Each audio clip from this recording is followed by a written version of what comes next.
this evening we are going to read and study and think about little bit about the church and the membership, full membership. And today we'll study little bit about whatever is written in our discipline pertaining to church membership or meaning of membership, which is found in para number 208. जो para है वो पाया जाता है 208 में, जहां पर हम अलग अलग आर्टिकल को देखेंगे जहां पर इसका अर्थ दिया गया है. We'll see to this particular topic of church membership and we're going to study little bit about the disciplinary provision of the church membership. Para number 208, confirmation and reception of member.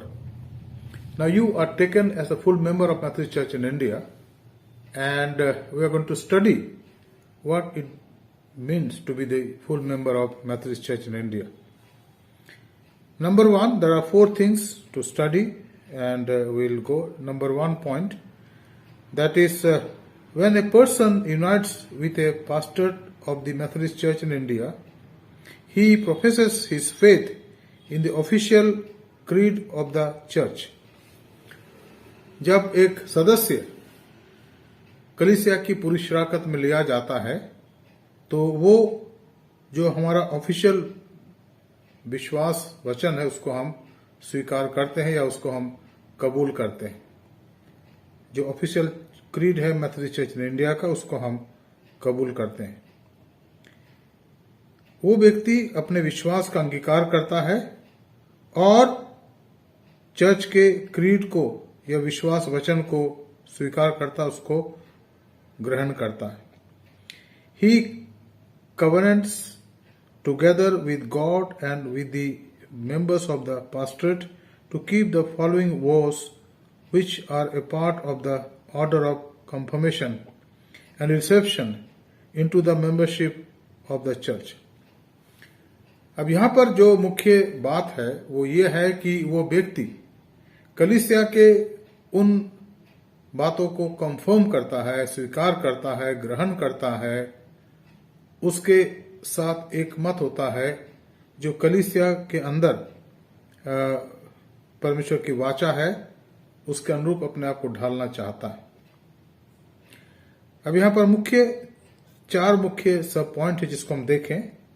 सबसे पहले कलीसिया के अंदर जब हम सदस्य बनते तो उसका अर्थ क्या है? To confess Jesus Christ as Lord and saviour. प्रभु यीशु मसीह को हम अपने जीवन का उद्धारकर्ता और प्रभु ग्रहण करते. Jesus becomes our Lord and saviour.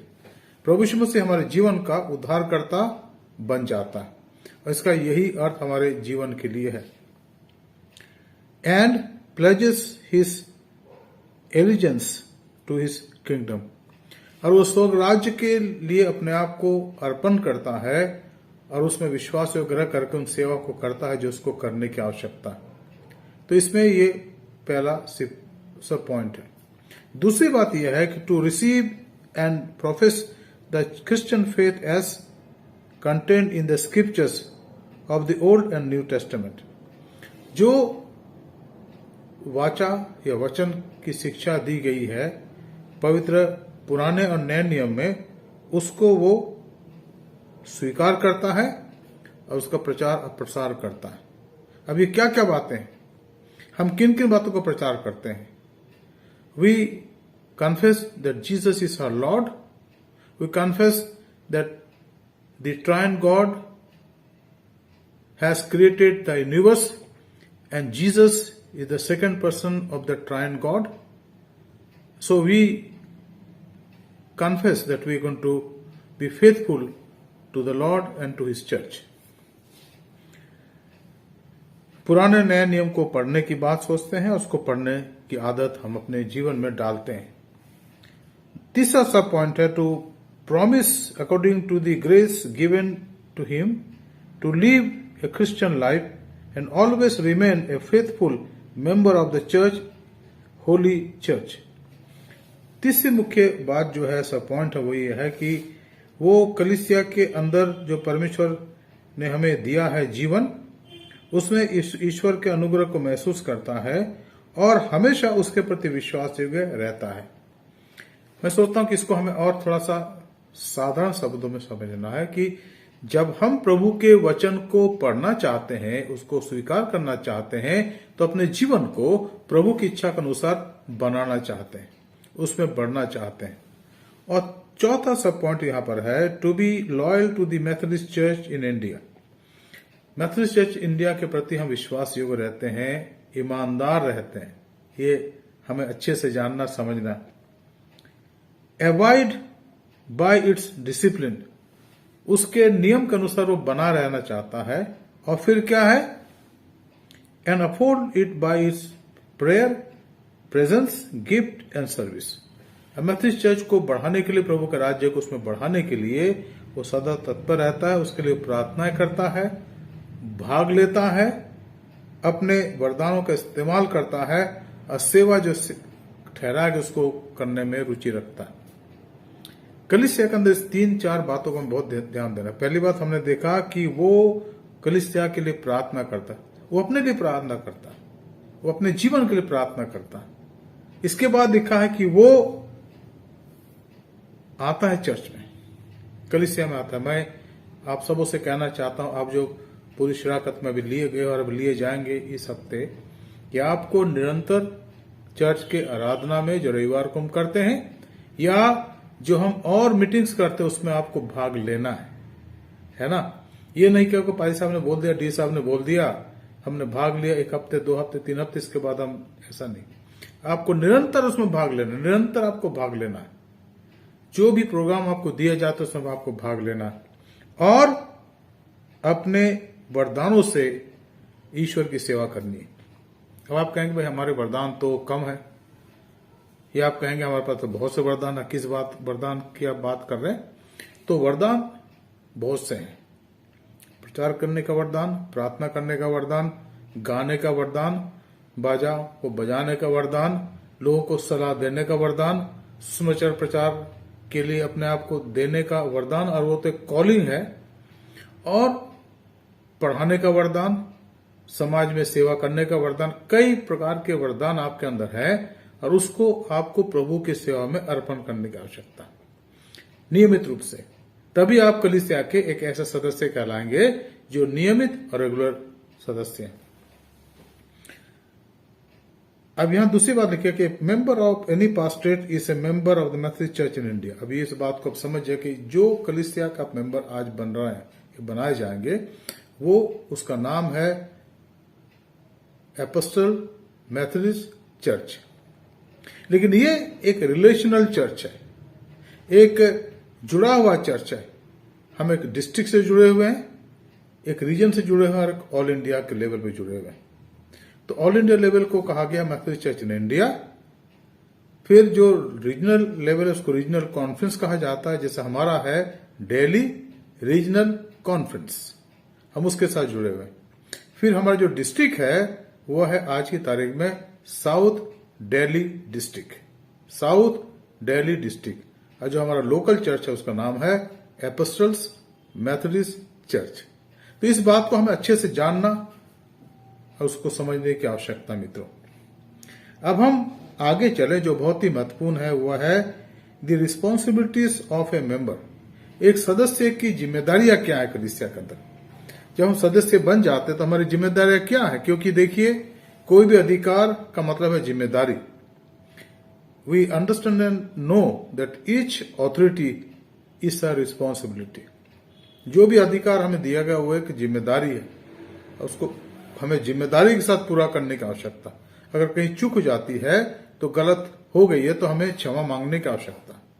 और गलती का मतलब है अनजाने में होना, उसको गलती कहा गया है। जानबूझ के कोई व्यक्ति कुछ कार्य करे जो गलत है तो वो गलती नहीं कहलाएगी, वो कहलाएगी कि जानबूझ के आपने नियम तोड़ा। इसलिए इन दोनों के लिए क्षमा की आवश्यकता, क्षमा मांगने की आवश्यकता। अब यहां लिखा है कि एक सदस्य जो है उसकी क्या क्या जिम्मेदारियां हैं, what is the responsibilities of a member. इसको आप ध्यान से सुनिए, please listen to be very carefully. The responsibility of a member. आप जब कलीसिया के सदस्यता के रूप में ग्रहण किए गए हैं और ग्रहण किए जाएंगे आने वाले समय में, आपकी जिम्मेदारी क्या क्या है। पहली बात यहाँ लिखा है, faithful membership in the local church is essential for personal growth and for developing and increasing sensitivity to the will of the grace of God.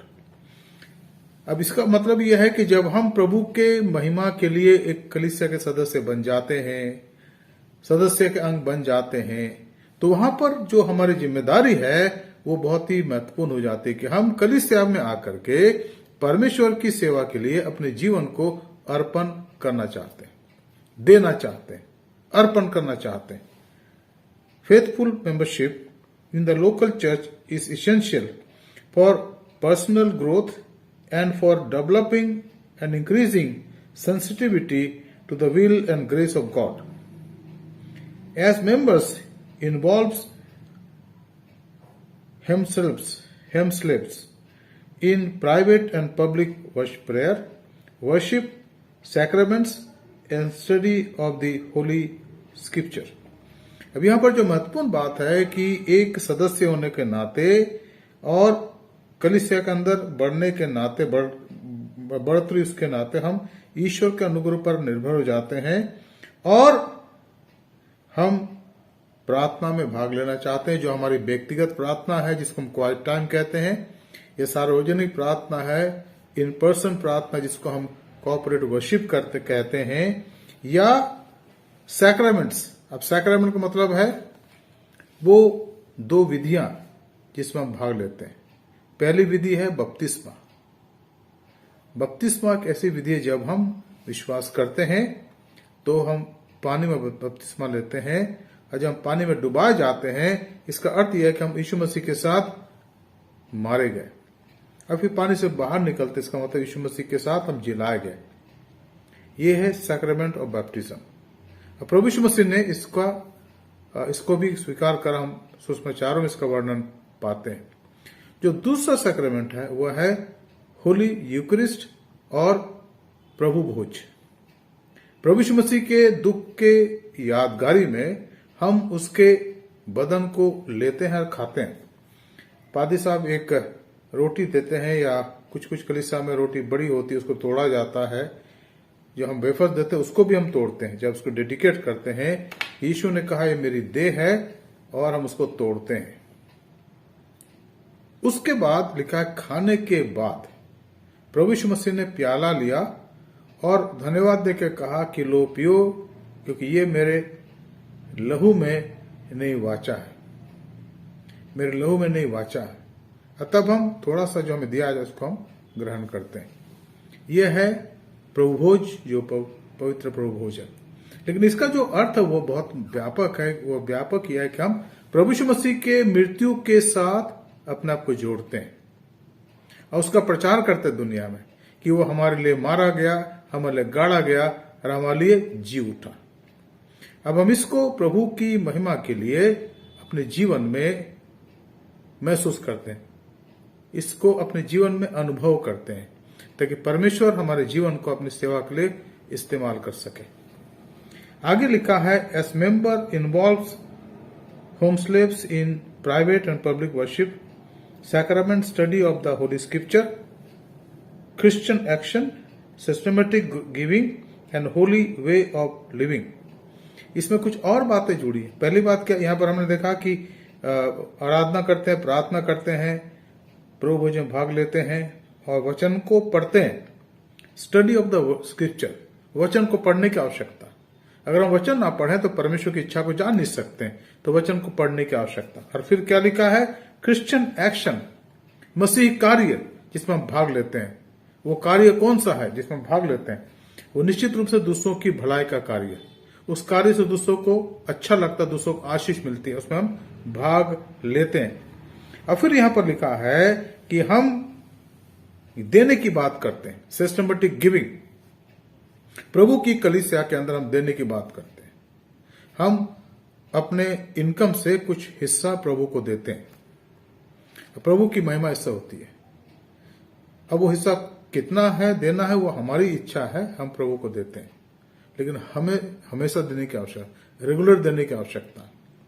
कभी कभी कुछ लोग रेगुलर दे नहीं पाते हैं तो इकट्ठे वो 2 महीने, 3 महीने, 5 महीने, साल भर तक का दे देते हैं। वो उनकी चॉइस है, उसमें कोई बुरी बात नहीं है। प्रभु उनको उनके अनुसार आशीषित करता है।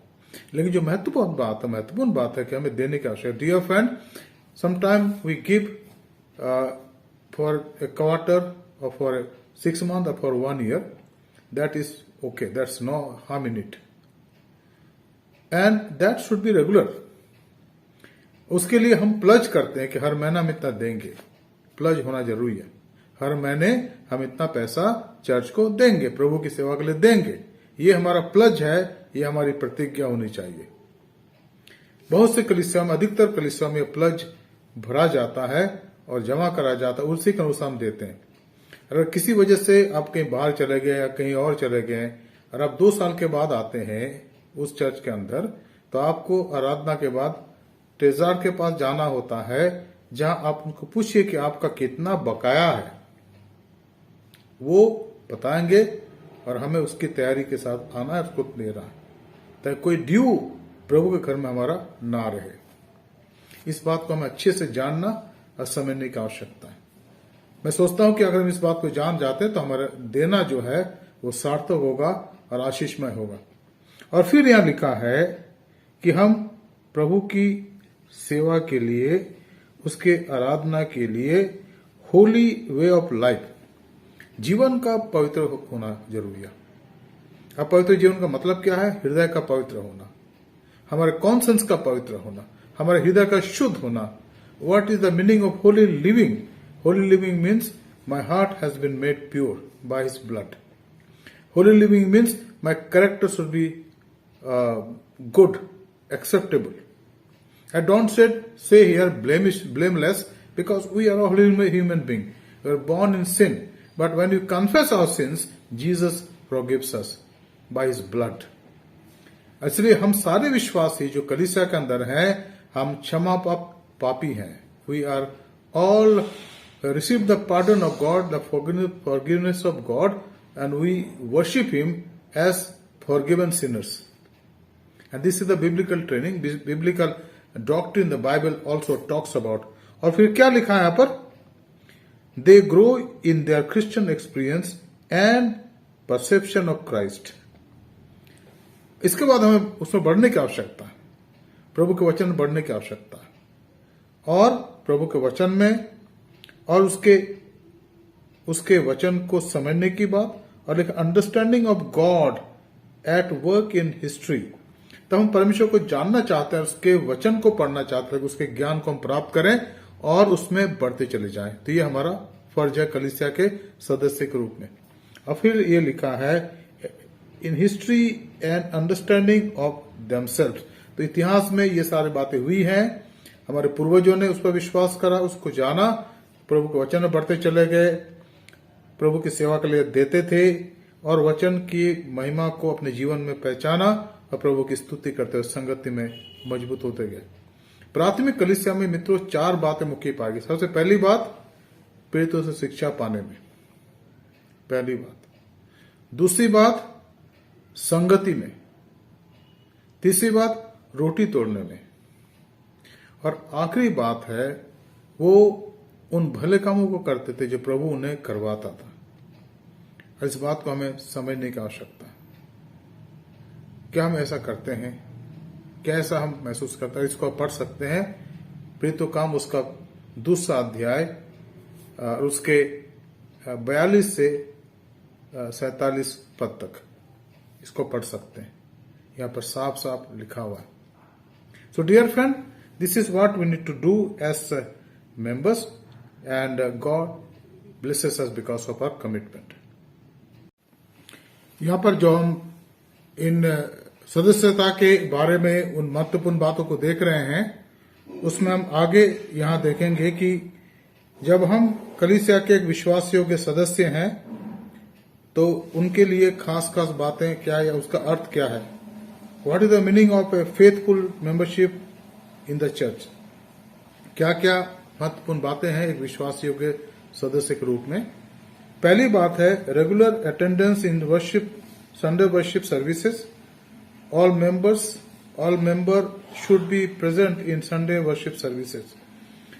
हम में से हर एक को अगर कोई तकलीफ ना हो, बीमारी ना हो, दुख ना हो, या हम उस जगह उपस्थित ना हो तो अलग बात है, लेकिन उपस्थित हो अपने स्थान पर जहां हमारे चर्च का भवन पाया जाता है, तो हमें निरंतर हर रविवार को चर्च में आने की आवश्यकता है। We need to come to the church every Sunday, friends, because this is the place where we worship together to glorify and magnify God's name. The second is active participation in Sunday schools and Bible study groups arranged by the church. When we attend these Bible studies regularly, and the Sunday school for the children, which is mandatory, हमें कलीसिया के द्वारा चलाए जा रहे Bible अध्ययन के session में भाग लेना है, निरंतर भाग लेना। और जो बच्चों का संडे स्कूल, उसमें हमें निरंतर आने की आवश्यकता, क्योंकि इसी के द्वारा हम ईश्वर के आशीष को प्राप्त करते हैं, इसी के द्वारा परमेश्वर हम आशीषित करता है। तीसरी बात, positive and cheerful giving of time and tithe with consultation with the pastor and committee on stewardship and local support. Pastor किससे आप सलाह लीजिए। पास्टर जो हमारा आत्मिक पिता है, जो हमारा अगुवा है, हम उनका सम्मान करते हैं, सम्मान करें निरंतर और उनसे सलाह लें। उसके बाद हम निरंतर प्रभु को हर महीने जो भी हमारी कमाई है उसका एक अंश हम प्रभु को दें। ये हमें रोज हमेशा करने की आवश्यकता है। एक सदस्य के रूप में हमें प्रभु के लिए देने की आवश्यकता। और फिर जो उस कमेटी के चेयरमैन है या सदस्य है, उनसे पूछने की आवश्यकता है कि भाई हम कहां तक कितना दें, आप हमारी मदद करें ताकि हम उसी के अनुसार प्रभु की सेवा के लिए देने वाले बने। इसमें आगे हम देखेंगे कि पार्टिसिपेशन ऑफ ए मेंबर, एक सदस्य के रूप में हम कैसे कलीसिया के अंदर अपना सहयोग दे सकते हैं। Faithful participation in the corporate life of the church is an obligation of the Christian fellowship of the body of Christ. हमें हर उन कामों में भाग लेने की आवश्यकता है जो प्रभु की देह में हमारे लिए तैयार किए गए हैं, ये कलीसिया के लिए हमारे बनाए गए हैं। Whatever the programs are decided by the pastor and his committees, we need to participate regularly. There may be some absence here. Sometimes we are not able to participate because of various reasons, sickness, out of town, or some other reasons. Otherwise, if we are free, or we know that this program is going to be held at a particular time, as a member, as a faithful member, we need to participate in that regularly. A member is bound in sacred covenant to shoulder the burden, share the risk, and celebrate the joy of fellowship members. अब जो हमारी जिम्मेदारियां हैं, जिनके द्वारा हमें कुछ सेवा दी जाती है, क्योंकि हम ये हमारी जिम्मेदारी समझते हैं, हम उन सब कामों में प्रभु की महिमा के लिए भाग लेने के लिए हम वचनबद्ध हैं। प्रभु की वाचा के अंदर हम जुड़े हुए हैं। हमें इसी प्रकार से भाग लेने की आवश्यकता है, निरंतर, हमेशा के लिए। अगर हम ऐसा नहीं करते हैं तो उसका हर्जाना प्रभु हमसे लेगा, पूछेगा। इसलिए हमें निरंतर कलीसिया के कामों के लिए अपने को तैयार रखने की आवश्यकता, यह लिखा है, a Christian is called to speak the truth in love and be ready to forgive in the spirit of reconciliation. हम जो मसीह लोग हैं, हमें अपने शब्दों को प्यार से बोलने की आवश्यकता है। जो बुजुर्ग हैं, जो हमसे उम्र में बड़े हैं, उनका सम्मान करना है।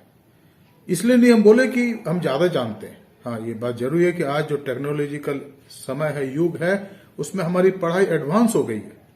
अगर हम कंपेयर करें हमारे उन लोगों को जो हमसे 40 साल पहले पढ़ते थे या 30 साल पहले पढ़ते थे, तो उनका जो ज्ञान है वो टेक्नोलॉजिकल ज्ञान से अलग था, वो मैनुअल ज्ञान था। लेकिन अब टेक्नोलॉजिकल, और अब तो हम स्मार्टफोन को देखते हैं। डिजिटल एडवांसेस की बात करते हैं जो 50 साल पहले नहीं थी, 30 साल पहले नहीं थी, तो निश्चित रूप से जो हम लोग इस युग के लोग हैं, जवान हैं या युवक युवती हैं, हमारा ज्ञान उनसे ज्यादा है। हम इसके लिए ईश्वर का धन्यवाद देते हैं, लेकिन इस ज्ञान की वजह से हम उनको नीचे दिखाएं, ये नहीं हो सकता। कभी कभी हम उस ज्ञान की वजह से हम कहते हैं इनको कुछ नहीं आता। जैसे माँ बाप को कई बार बोल देते हैं, वो पुराने हैं, बुजुर्ग हैं, आपको क्या आता है? हाँ, ऐसा नहीं बोलने की आवश्यकता। हमें अपने बुजुर्गों का सम्मान करना है और उसी प्रकार से उनकी सुननी भी चाहिए ताकि हम जीवन में आगे बढ़े। और अगर वो हमारे माँ बाप हैं, इस बात को ध्यान रखें, 5वां नियम जो है अपने माँ बाप का आदर करना, ताकि जो देश तरह परमेश्वर यह तो देता है उसमें तो बहुत साल तक रहने पाए। हम उसको पढ़ सकते हैं निर्गमन के 20 अध्याय के अंदर। तो इस बात को हमें बहुत अच्छे से जानना है, देखना है। और एक और बात जो यहां लिखा, a Christian is called to speak the truth. एक मसीह को बुलाया गया, प्रभु ने बुलाया ताकि हम सत्य को बोले, असत्य ना बोले। जो है वो है, जो नहीं है नहीं है। असत्य या बीच में अगर हम हो जाते हैं ना कि क्या होगा, किंतु परंतु, उसमें फिर बात नहीं बनती है। जो सत्य सत्य बोलिए। अगर हमने कुछ नहीं करा है तो नहीं करा है, कुछ करा है तो उसको मानने की आवश्यकता है। प्रभु के सामने आकर गिड़गिड़ाने की आवश्यकता। लेकिन हम किसी के प्रति जजमेंटल हो जाएं, किसी को दुख दें, ये वचन की शिक्षा नहीं है। इसलिए लिखा है, A Christian is called to speak the truth in love and be ready to forgive in the spirit of reconciliation. हमें क्षमा भी करने की आवश्यकता। प्रभु यीशु मसीह ने यही सिखाया ना प्रार्थना में, जो प्रभु की प्रार्थना है, we read in the Lord's prayer, forgive us our debts, our sins as we have forgiven those who commit sin against us. पहले हम उससे माफी मांगते हैं कि प्रभु आप हमें क्षमा करें, और जिससे हम क्षमा प्राप्त करते हैं, हमें दूसरों को क्षमा करने की आवश्यकता है। प्रभु के एक शिष्य ने यीशु मसीह से पूछा कि हे प्रभु, हम कितनी बार क्षमा करें? क्या 7 के 70 गुना? प्रभु ने कहा हाँ, क्षमा हमारे कर्तव्य में पाई जानी चाहिए। There should be forgiveness in our character, in our nature. हम किसी को रिस ना दिलाएं, किसी को ऐसी बात ना बोलें कि उनको तकलीफ हो जाए और फिर वो हमें कुछ बोलने लगे। हमें बहुत ही पोलाइटली, बहुत ही साधारण रूप से अपने जीवन को रखने की आवश्यकता है। और परमेश्वर इन बातों को देखता है और वो न्याय करता है।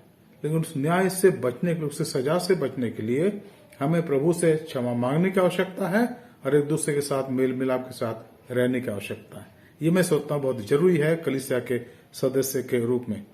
एक और बात, ए member is a servant of Christ. एक जो सदस्य होता है वो ईश्वर का एक दास या दासी होती है, ये दास होता है।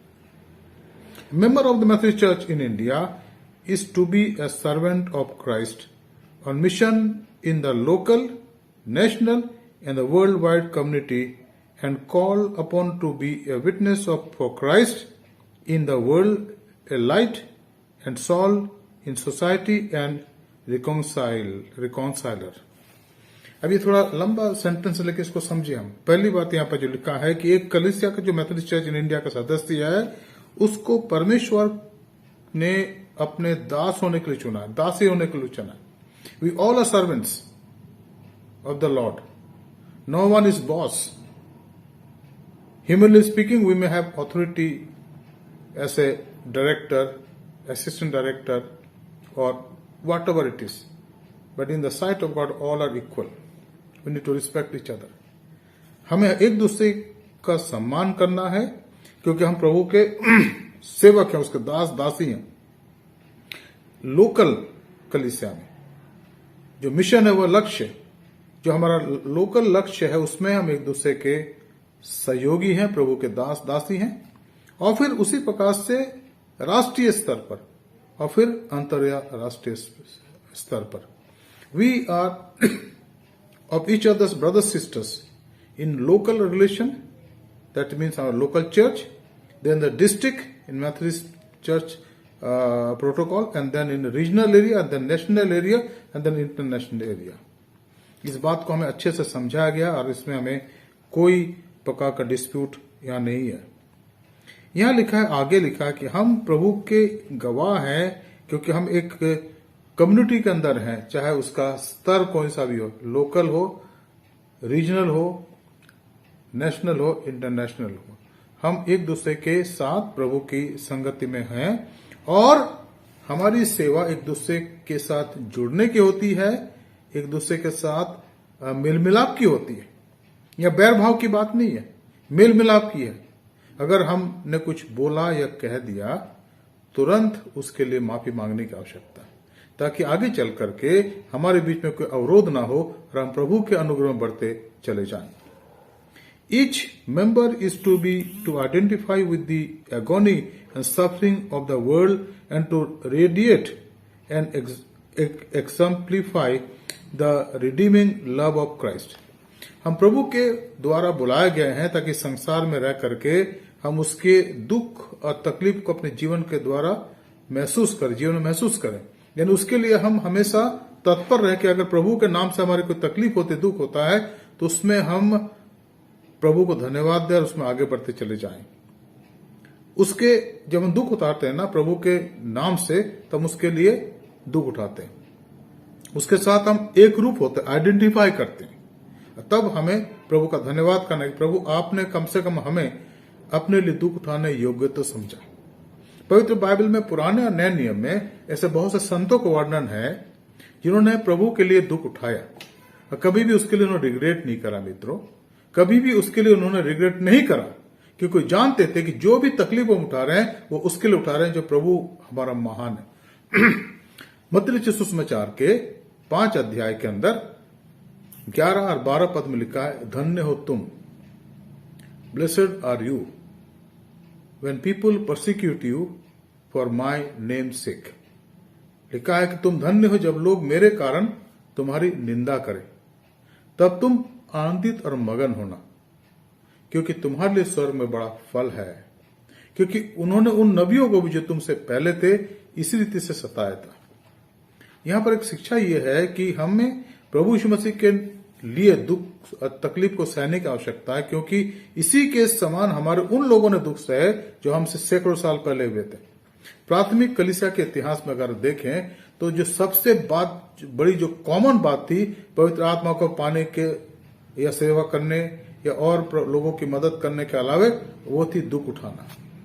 ये दुख से निकलने वाली कलीसिया थी, तकलीफ से निकलने वाली कलीसिया थी। अब उनके लिए हाय जो दुख देते थे, क्योंकि वो दुख देकर खुश होते थे। लेकिन हम धन्यवाद देते उनमें से बहुत लोगों का जिन्होंने पश्चाताप करके प्रभु को पाया और अपने जीवन से प्रभु की सेवा अपने जीवन का अंत तक करी। लेकिन ये दुख उठाने का जो कार्य है, ये प्रभु के राज्य में उन लोगों के लिए हम देखते हैं जो प्रभु के शिष्य हैं, उसके चेले हैं, उसके विश्वासी हैं। तो दुख उठाना जो है एक धन्य बात है प्रभु की महिमा के लिए। कभी कभी हमारी गलती हो जाती है या हमारे पाप होते हैं जिसके लिए हम दुख उठाते हैं। परमेश्वर हमें उस स्थान पर लाना चाहता है जब हम पश्चाताप करें। और दाऊद के जीवन में जो दुख हम पाते हैं, भजन 51 जब उसने लिखा, तो आप जानते हैं उसके जीवन में क्या हुआ। लेकिन जब नातान नबी ने उसको प्रकट करा तो दाऊद अपने घर में गया और परमेश्वर के सामने नम्र दीन हो गया और उसने पश्चाताप किया और परमेश्वर उसको माफ करा। ये हमारे बाइबल में एक बहुत ही स्वर्णिम अध्याय है। उसी पास हम देखते हैं पतरस के बारे में। पतरस प्रभु यीशु मसीह का सबसे मुख्य शिष्य था जो उसके साथ साथ चलता था बाकी शिष्यों के साथ। और उसने कह रखा था कि प्रभु अगर सब तुझे छोड़ दे मैं तुझे नहीं छोड़ूंगा। लेकिन यीशु ने कहा कि आज रात तब तक मुर्ग या मुर्गा बांक नहीं देगा जब तक तू 3 बार मेरा इनकार ना कर ले। अरे ही हुआ। लेकिन उसके बाद लिखा है कि प्रभु ने मुड़कर पतरस को देखा और लिखा पतरस बाहर जाकर फूट फूट कर रोने लगा, ये प्रभु मुझे माफ कर दीजिए। मैं सोचता हूं कि यह कलीसिया के लिए बहुत बड़ी परिपाटी है, बहुत बड़ा प्रावधान है कि पश्चातापी विश्वासी को प्रभु क्षमा करता है। रे पतरस आगे चल के संत पतरस कहलाया, जिसने पत्रियां लिखी और जिसको रोमन कैथोलिक चर्च की कलीसिया के लोग पहला पोप मानते हैं। हालांकि वो उनकी परिपाटी थी, बाइबल में इसका कोई वर्णन नहीं है। खैर जो भी है, लेकिन प्रभु क्षमा करने वाला है, वो उठाने वाला है। Dear friends, we have 2 example in the Bible of those saints who had backslidden in their life, like King David, but he repented and God forgave him. Similarly, Saint Peter, he denied Christ thrice, but when Christ looked at him while he was already condemned, or to be condemned and to be punished of that capital punishment, Peter went out and started crying. He cried bitterly. And later on, he was taken as one of the great leaders in the church, and Roman Catholic Church counted him as the first pope. Of course, it is not in the word of God, but it is a tradition. लेकिन ये मुख्य बात है कि जब हम प्रभु के साथ चलना चाहते तो हमें उसके उस प्रेम को महसूस करना है जो जिसको रिडीमिंग लव कहा गया है, प्रभु के, जिसको छुटकारा देने वाला प्रेम कहा गया है, उसमें हम अपने आप को पाते हैं। मित्रों, आज हम यहीं रुक जाएंगे। मेरी आशा है कि इन तीनों 4 मुख्य बातों को हमने देखा। यहाँ पर सबसे पहले हमने देखा कि मीनिंग ऑफ द मेंबरशिप, दूसरी बात रिस्पॉन्सिबिलिटी ऑफ ए मेंबर, तीसरी बात पार्टिसिपेशन ऑफ ए मेंबर, और चौथी बात ए member is a servant of Christ. क्या देखा हमने? पहली बात, एक सदस्य का अर्थ क्या है, दूसरी बात एक सदस्य की जिम्मेदारियां क्या है, तीसरी बात एक सदस्य को किन किन कामों में भाग लेना है, किस काम के लिए प्रभु ने उनको चुना है, और चौथी बात एक जो सदस्य है कलीसिया का वो प्रभु यीशु मसीह का एक दास या दासी है। मैं सोचता हूं जब हम इन दिनों में कंफर्मेशन की बात कर रहे हैं या कंफर्मेशन के द्वारा कलीसिया के पूरी सदस्यता को ग्रहण करने की बात करते हैं, इस बात पर हम ध्यान देंगे, इस बात के अनुसार चलेंगे। प्रभु आप सबको आशीष दे। प्रिय मित्रों, आप हमारे लिए बहुत ही महत्वपूर्ण है, आपका हम सम्मान करते हैं।